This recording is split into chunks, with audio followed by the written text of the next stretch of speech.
한 대학 합격생 어머니가 등록금을 ATM기로 학교에 보냈는데요. 등록금을 안 내서 합격이 취소됐다고 합니다. 돈이 이체되지 않은 건데요. 이런 일이 왜 일어난 걸까요? 전별 변호사와 함께 지금부터 자세히 알아보겠습니다. 어서 오십시오.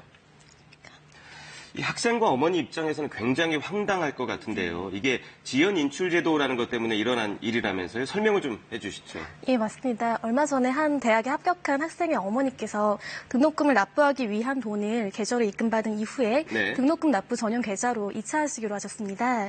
그런데 등록금을 납부하기 위한 이체를 할 당시에 A 학생의 어머니가 등록금을 계좌로 이체받은 이후 30분이 경과하지 않아서 문제가 발생한 것이죠.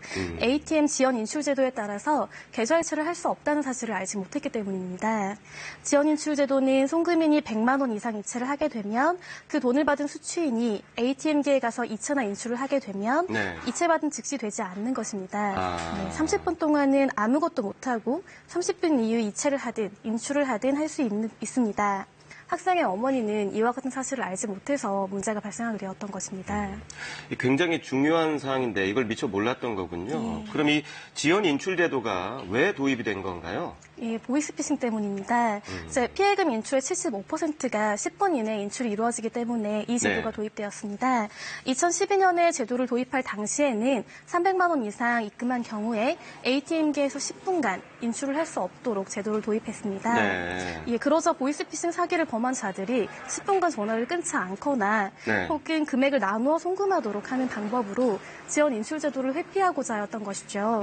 이에 금융당국은 2015년 9월부터 100만 원 이상 입금한 경우에 30분간 이체가 안 되도록 제도를 강화하였습니다.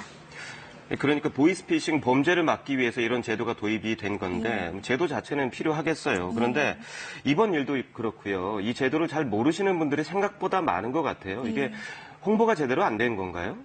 예, 사실 이 제도가 말씀하신 것처럼 범죄 예방을 위해 마련한 것인데 이런 안타까운 일이 생겨가지고 금융감독원에서 확인을 했다고 합니다. 그런데 이제 이 문구 자체가 30분 뒤에 하세요라는 안내 문구를 확인하지 못했기 때문에 발생한 것이고요. 인출 지연 제도를 모르는 상태에서 이 문구만 보게 되면 그냥 가볍게 넘길 수 있는 것이죠. 근데 은행 같은 경우는 금융사기 예방을 위한 지연 인출 제도 때문에 30분간 인출이나 이체가 안 된다. 급하면 영업증 창구로 가라. 안 되면 30분 뒤에 하라라는 자세한 안내를 하게 되는데요. 너무 간단하게 메시지가 작성된 것이 문제인 것으로 보입니다. 이렇게 예상하지 못한 안타까운 일이 발생하는 것을 방지하기 위해서 제도에 대한 추가적인 홍보와 더불어서 보다 발견하기 쉽도록 문구를 변경하는 방안 등을 강구하는 것이 필요할 것으로 보입니다. 이 피해당한 어머님 같은 경우에도 사실은 ATM기를 조작하시면서 문구가 떴을 거란 말이에요. 근데 문구가 작고 간단했기 때문에 그냥 지나쳤던 것 같은데요.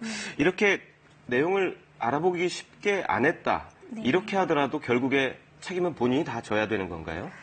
예, 이 사건의 경우 너무 안타깝지만 그렇습니다. 예, 따라서 ATM기에서 이체를 하실 경우에는 반드시 이체가 종료되었는지를 마지막까지 확인을 하시고요.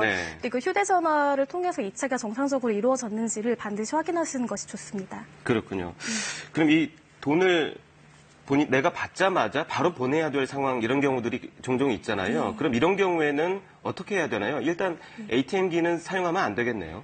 예, 사실 ATM기에서는 조금 어렵고요. 이제 지연 인출제도 자체가 ATM기에서 발생하는 피해를 방지하기 위한 것이기 때문에 이제 ATM기에서 이체만을 제한하는 것이고요. 30분 이내에 인출이 필요하시다라고 하실 때는 뭐 인터넷이라든지 창구를 통해서 이체하실 수가 있습니다. 그러니까 인터넷 뱅킹을 이용하면 30분 지연 인출에 적용이 안 되는 거군요. 예, 맞습니다. 이 지연 이체 제도라는 것도 있더라고요. 지연 인출 제도하고 어떤 점이 다른 거죠? 지연 이체 제도 같은 경우에는요, 보이스피싱으로 인한 범죄 피해뿐만 아니라 착오로 돈을 잘못 보내셨을 경우에 당하는 피해를 예방하기 위해서 이제 마련된 제도인데요. 지연 시간은 최소 3시간이고요. 은행별로 1시간 또는 분 단위로 설정하실 수가 있습니다. 이 제도는 신청하셔야만 가능하고요. 예를 들어서 신청하신 분이 이체를 하신 이후에 3시간을 설정했다라고 하신다면 2시간 반 이전까지만 인터넷 뱅킹 혹은 창구로 가셔서 이체를 잘못했다라고 취소하실 수가 있는 거죠. 그런데 지연 인출 제도 같은 경우는 모든 계좌에 일괄적으로 적용이 됩니다. 그런데 이 지연 이체 제도 같은 경우는 신청하신 계좌만 적용이 되고요. 또한 ATM 지연 인출 같은 경우는 입금은 되었지만 30분 후에 인출이나 이체가 가능하다라는 것이고요. 지연 이체 제도 같은 경우는 이체 자체가 되지 않고 설정하신 시간 이후에만 그러니까 완결이 된다라는 차이가 있습니다.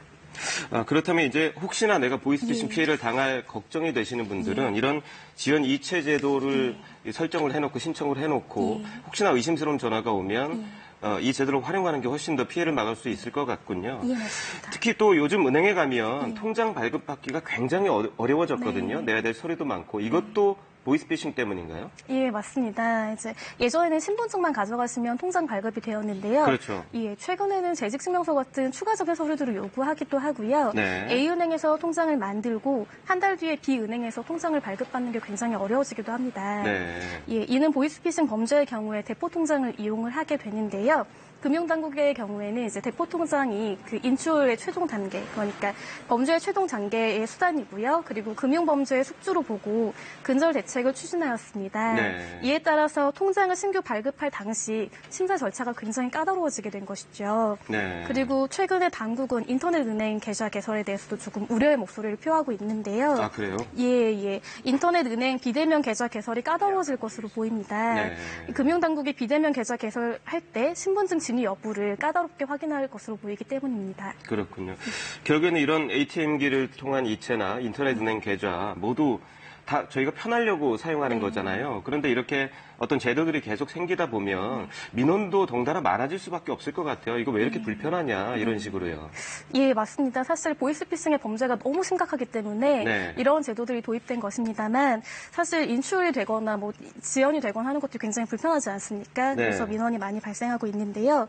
그런데 금융당국의 경우에는 이제 10분 인출을 지원을 했더니 24%의 예방 효과가 있더라. 그런데 30분을 지연하게 되면 54%의 피해를 차단할 수가 있기 때문에 안전을 위한 불편을 감수할 수밖에 없다라고 밝히고 있습니다. 예, 또한 수사 당국에서는 이 지연 인출 시간을 오히려 2시간 정도로 늘리자라는 그 요구도 있다고 밝힐 만큼 이 제도 자체가 보이스피싱 예방에 굉장히 효과적인 것입니다. 이런 것들이 귀찮고 불편하긴 하지만 내가 만약에 대상자라고 생각을 하신다면 굉장히 고맙게 느껴지는 제도들이기도 하거든요. 그래서 이런 일들이 나 혹은 우리 가족에게 발생할 수도 있으니 안전장치를 마련해보자라는 취지로 생각해 주시면 좋겠습니다. 그리고 이 제도로 인해서 다만 이제 예상하지 못한 손해가 발생할 수 있지 않습니까? 예, 그래서 안내를 더욱 강화할 예정이라고 합니다. 그래서 ATM 그러니까 안내를 좀 더 자세히 해주시고 불편을 모두가 감수하는 게 좋을 것 같습니다. 오늘 설명 잘 들었습니다.